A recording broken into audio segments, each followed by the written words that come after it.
है। अब आगे तो हम देखते कि शिनजे अपनी तेज स्पीड के साथ युवान को लेकर सिटी से बाहर आ जाता है। युवान उन दोनों को देखकर बहुत ज्यादा खुश थी। वो कहती है कि अब तुम दोनों बहुत पावरफुल बन चुके हो। जिस पर टियानशिन कहते हैं हाँ अब हमारे पास सुपर नेचुरल पावर्स है। तो युवान उन्हें उस मैजिकल पावर के बारे में पूछने लगती है। टियानशिन बताता है कि मैं समय को थोड़ी देर के लिए रोक सकता हूँ। उस वक्त सब कुछ फ्रीज हो जाता है। फिर शिनजे भी बताता है कि मैं हवा से तेज भाग सकता हूँ। साथ ही मेरी पावर्स भी अब पहले से बहुत ज्यादा बढ़ चुकी है। टियानशिन अपनी पावर्स दिन में 3 बार यूज कर सकता है और मैं 5 बार। जिसके बाद वो युवान को पूछ रहा था कि सीनियर आपने मुझे उस वांग अजी को मारने क्यों नहीं दिया। टियानशिन भी उसकी बात से अग्री था। वो कहता है कि वांग अजी बहुत बेरहम है, आज नहीं तो कल वो मेरे ही हाथों मारा जाएगा। तो युवान उन्हें समझाती कि हम वांग अजी को कभी भी खत्म कर सकते हैं, लेकिन इससे हमारी युवान फैमिली मुसीबत में फंस जाएगी और मैं हमारी युवान फैमिली को कभी भी परेशानी में नहीं डाल सकती। मुझे उसे बुलंदियों तक पहुँचाना है। फिलहाल मेरी युवान फैमिली को किसी का भी सपोर्ट नहीं है और इसी का फायदा हमेशा वांग फैमिली उठाती आई है। उसकी बातें सुनकर शिनजे उससे कहता है कि सीनियर आप फिक्र मत करो,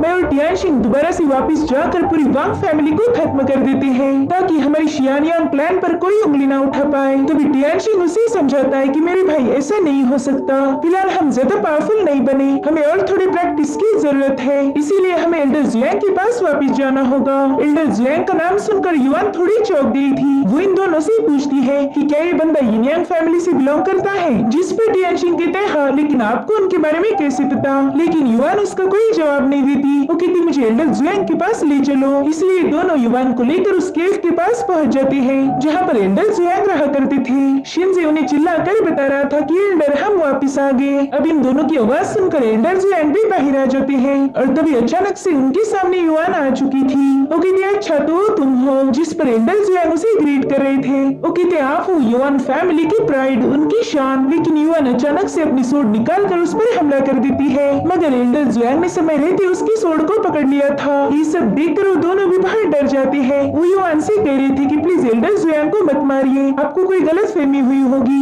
ये बहुत अच्छे इंसान है। जिस पर युवान कह रही थी कि तुम्हें इसकी साइड लेने की जरूरत नहीं, मुझे अच्छे से पता है कि ये कैसा है, इसी ने मेरे छोटे भाई को मार दिया। जिस पर एल्डर जुयांग कहती कि मैं एक्सप्लेन कर सकता हूँ। साथ ही टियानशिन भी उसे समझा रहा था, एटलीस्ट उन्हें अपनी बात समझाने का मौका दीजिए। इसीलिए युवान थोड़ी शांत हो जाती है। अब एल्डर जुयांग बताने लगती कि कुछ सालों पहले तुम्हारा छोटा भाई कायरान मेरे पास आया, उसे भी मेरी मैजिकल पावर्स चाहिए थी, लेकिन मैंने उसे मैजिकल पावर्स देने के लिए मना कर दिया क्योंकि उस वक्त स्टोन की पावर्स का एब्जॉर्ब करने की मेथड मुझे अच्छे से पता नहीं थी। मैं उस मेथड को हाल ही में सीखा था, लेकिन तुम्हारा भाई जबरदस्ती मेरे पीछे लग गया, उसे कुछ भी करके पावर्स चाहिए थी, इसलिए मुझे उसकी बात माननी पड़ी। लेकिन मैंने उसे समझाया था कि इसमें उसकी जान भी जा सकती है, मगर वो खुद ही रिस्क उठाने के लिए तैयार हो गया। ये सब सुनकर युवान बहुत मायूस हो जाती है। एल्डर जुयांग उससे कहते कि मुझे पता है तुम अपने भाई से बहुत प्यार करती थी और अगर तुम्हें अभी भी लगता है कि मैं ही उसकी मौत का जिम्मेदार हूँ तो मेरी गर्दन हाजिर है, तुम चाहो तो इसे अभी उड़ा दो।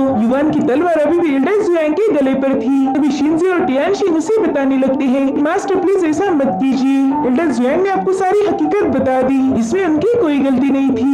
मिस युवान उनकी बात मानते हुए अपनी तलवार साइड में कर देती है। वो एल्डर जुयांग से कहती कि ठीक है मैंने तुम्हें माफ कर दिया, लेकिन जो पावर्स तुम मेरे भाई को देने वाले थे वो अब मुझे चाहिए। जिसके लिए एल्डर जुयांग अग्री हो जाते हैं। अब थोड़ी देर बाद शिनजे को वो बैंडेड कर रही थी। वो युवान को देखकर सोच रहा था कि मास्टर मेरी बहुत फिक्र करती है। तभी युवान उसका शुक्रिया अदा करने लगती है। वो कह रही थी कि अगर आज तुम वहाँ नहीं आती तो शायद वांग फैमिली मेरा हमेशा के लिए मजाक बना देती। तो शिनजे उसे कह रहा था कि मास्टर आपको शुक्रिया अदा करने की जरूरत नहीं, ये तो मेरा फर्ज है। और शिनजे की हरकतों से तुरंत ही पता चल रहा था कि वो युवान को बहुत पसंद करता है। और तभी युवान की नजर टियानशिन पर जाती है। वो रुनशाओ को बहुत मिस कर रहा था। उसे इस बात का मलाल था कि वो रुनशाओ को बचा नहीं पाया। वहीं दूसरी तरफ हम रुनशाओ को देखते हैं जो शुयानवो के साथ एक गेट के पास आ चुकी थी। दरअसल टियानजी सिटी में दाखिल होने का रास्ता था, मगर वहाँ पर कोई ब्रिज नहीं था। तो शुयानवो उसे एक चाबी दिखाती है। वो कहती ये रहा शॉर्टकट। जिसके बाद वहाँ की एक फर्श पर पाँव रख के एक स्टोन को बाहर निकाल लेती है। उस स्टोन पर कुछ डिजाइन बनी हुई थी और साथ ही वो टोकन लगाने के लिए एक डिजाइन भी बना हुआ था। तो शुयानवो अपने पास का टोकन उसमें डाल देती है। उसके ऐसा करते ही वहाँ का मैकेनिज्म एक्टिवेट हो गया था और फिर वहाँ पर एक ब्रिज नीचे आ जाता है जिस जिसे क्रॉस करके टियांजी सिटी में जा सकते थे।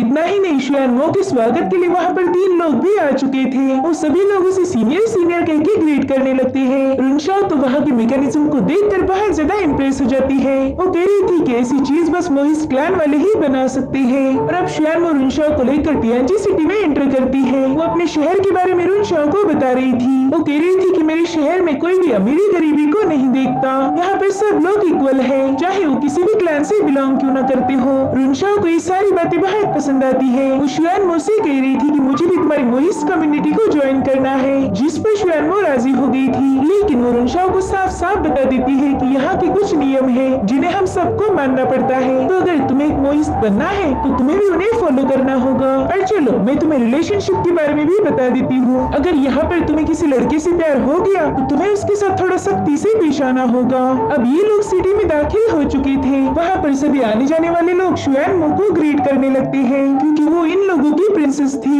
वहीं दूसरी तरफ हम एल्डर जुआंग को देखते हैं जो ढेर सारे स्क्रॉल चेक कर रहे थे और तभी उन्हें एक स्क्रॉल मिलता है। उसे पढ़कर एल्डर जुआंग तो बहुत खुश हो गए थे। वो कहते फाइनली मुझे ये मिल गया। अभी तीनों एल्डर से पूछ रहे थे कि आपको क्या मिल गया। तो एल्डर जुआंग उन्हें बताने लगते हैं कि मेरी इनियांग फैमिली हमेशा इनियांग और 5 एलिमेंट्स पर ज्यादा फोकस करती है। ये सारी चीजें बैलेंस होनी चाहिए, तभी जाकर हम उस स्टोन की पावर्स को युवान में डाल सकते हैं। और अभी अभी मुझे कॉपर ऑफ शाओ के बारे में पता चला। हमें एक खास रिफाइनिंग प्रोसेस का यूज करके उसका एसेंस निकालना होगा, लेकिन इसके लिए हमें फायर कॉपर की जरूरत पड़ेगी। और तभी युवान कहते कि ये तो बस मोहिस लोगों के पास होता है, जिस पर एल्डर कहते हाँ बिल्कुल सही पहचाना। अब हमें टियांजी सिटी जाना पड़ेगा, लेकिन टियांजी सिटी जाना बहुत मुश्किल होगा। वहाँ पर इतनी आसानी से एंट्री किसी को नहीं मिलती। टियांजी सिटी का नाम सुनते ही टियांशिंग थोड़ा मायूस हो गया था और उसे देखकर युवान समझ जाती है कि रुनशाओ जिस पहाड़ से नीचे गिरी थी वहाँ से टियांजी सिटी बहुत नजदीक है। इसीलिए वो टियांशिंग से कह रही थी कि अब हमें रुनशाओ से मिलने का वक्त आ चुका है। और अब ये लोग उसी पहाड़ पर पहुँच चुके थे जहाँ से रुनशाओ नीचे गिर गई थी। टियांशिंग रुनशाओ की याद में वहाँ पर एक ग्रेव बना देता है। वो कह रहा था रुनशाओ मैं तुम्हें हर रोज मिस करता हूँ। मैं तुम्हारे साथ हार्वेस्ट फेस्टिवल में जाना चाहता था,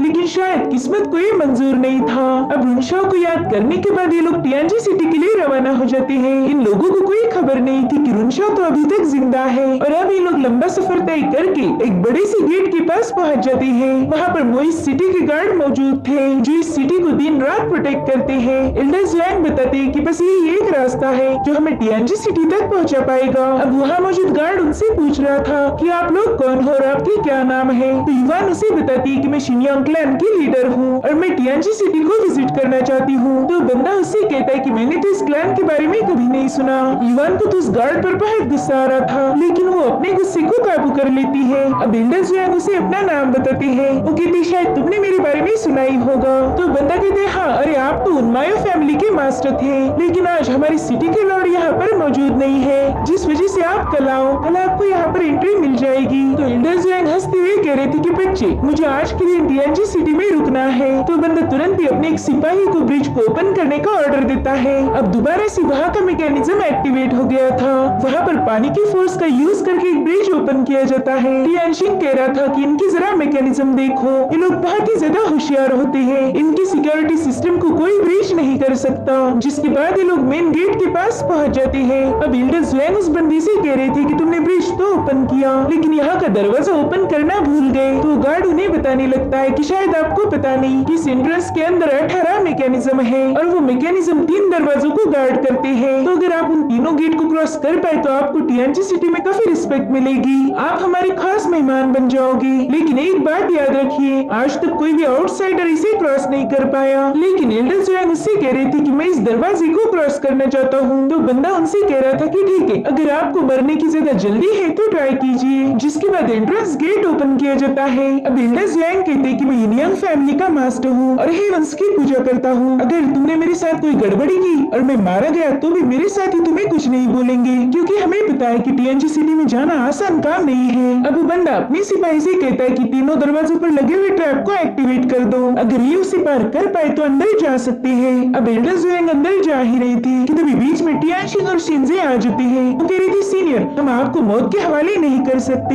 प्लीज हमें इन दरवाजों को पार करने दीजिए। तो मास्टर उनसे कहते कि तुम बस युवान को प्रोटेक्ट करो, ये सब तो मैं कर लूंगा। लेकिन ये दोनों भी बहुत जिद कर रहे थे, इसलिए एल्डर उनकी बात मान लेते हैं। अब इनके लिए पहला दरवाजा ओपन किया जाता है। वहाँ पर कई सारे वॉरियर्स के पुतले थे, तो ये लोग उन्हें देखते हुए आगे बढ़ने लगते हैं और तभी अचानक से वो पुतले एक्टिवेट हो जाते हैं। अब इससे पहले कि वो पुतले इन दोनों पर हमला करे, ये पीछे हट जाती है। साथ ही टियानशिंग ने अपनी टाइम फ्रीजिंग की पावर्स को भी एक्टिवेट कर दिया था, जिससे वो एक जगह पर ही रुक जाती है। तब तक शिनजे अपनी तूफानी स्पीड के साथ आगे जाकर उस ट्रैप को बंद कर देता है, जिससे वो पुतले दोबारा से डीएक्टिवेट हो चुके थे। इधर उसमें इन सुरक्षा रक्षक को खबर मिल गई थी, इन दोनों ने फर्स्ट लेवल को पास कर लिया है। ये सुनकर तो उसे शौक ही लग गया था। वहीं दूसरी तरफ ये लोग सेकंड डोर के पास आ जाते हैं। वहाँ पर राक्षसों के मुंह से आग की लपटें बाहर आ रही थी। साथ ही वहाँ पर एक बहुत बड़ा पत्थर भी था, जो वहाँ से जाने वाले लोगों को कुचलने के लिए रखा गया था। तो टियानशिंग उस पत्थर को सेंटर में आते ही पूरी जगह को फ्रीज कर देता है, जिसके बाद ये दोनों बड़ी चालाकी से उस पत्थर से छलांग लगाकर सेकंड लेवल को भी पार कर लेते हैं। इधर सीनियर गार्ड को खबर मिल चुकी थी कि इन बंदों ने दोनों लेवल्स को पार कर लिया, इसलिए बंदा कह रहा था कि ऐसा पहली बार हुआ है। एक काम करो, तुम जाकर सीनियर शुआनमो को खबर कर दो,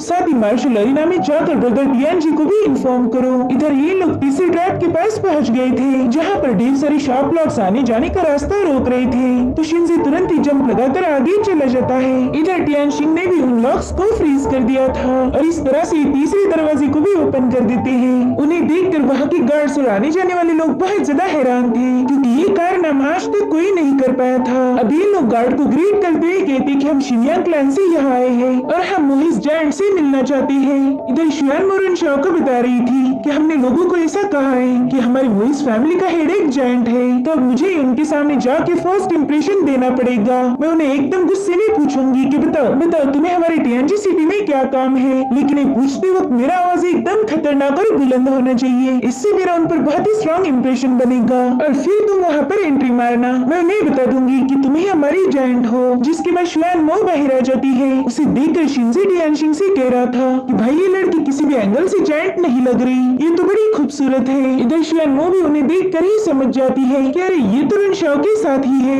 इसलिए वो अब खतरनाक एक्टिंग नहीं कर पाती। ओके ठीक, चलो जल्दी से हमारे जायंट के स्वागत के लिए रेडी हो जाओ। और अब वहाँ पर रुनशाओ की एंट्री हो जाती है। ओके रिथी, बताओ तुम लोगों को हमारे टियानजी